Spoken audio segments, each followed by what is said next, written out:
तर hello everyone, तुम्ही बघू शकता आज मी रव्याचे लाडू बनवते. तर सर्व साहित्य मी घेतलंय. याच्यामध्ये पिठी साखर आणि इलायची मी बारीक करून टाकलेली आहे आणि हे तूप आहे, हा रवा आहे, तुम्हाला सगळं. आता मी इकडे पाक करते, पटापट हलवून घेते, भाजून घेते. मला एवढा रवा करायचा आहे. आता मी तुपामध्ये मस्त तो जोपर्यंत तो भाजत नाही तोपर्यंत मी करेल. हे चारोळे मी तळून टाकले, हे बाकीचे ड्रायफ्रूट आहे जे मी तळून टाकले.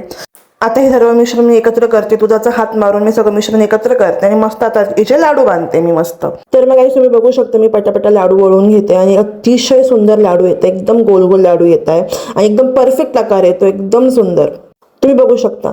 मग काय नंतर माऊ बोलली दीदी मला पण लाडू करायचे, मग तिने पण अतिशय सुंदर लाडू बांधले, तुम्ही बघू शकता. मग गाईस तुम्ही बघू शकता किती सुंदर प्लेट दिसते ही. असं वाटतं लाडू आताच खाऊन टाका, पण नाही खाऊ शकत कारण की लक्ष्मीपूजन बाकी होतं. आणि कमेंट करून नक्की सांगा की माझा हा व्लॉग कसा होता. Bye bye.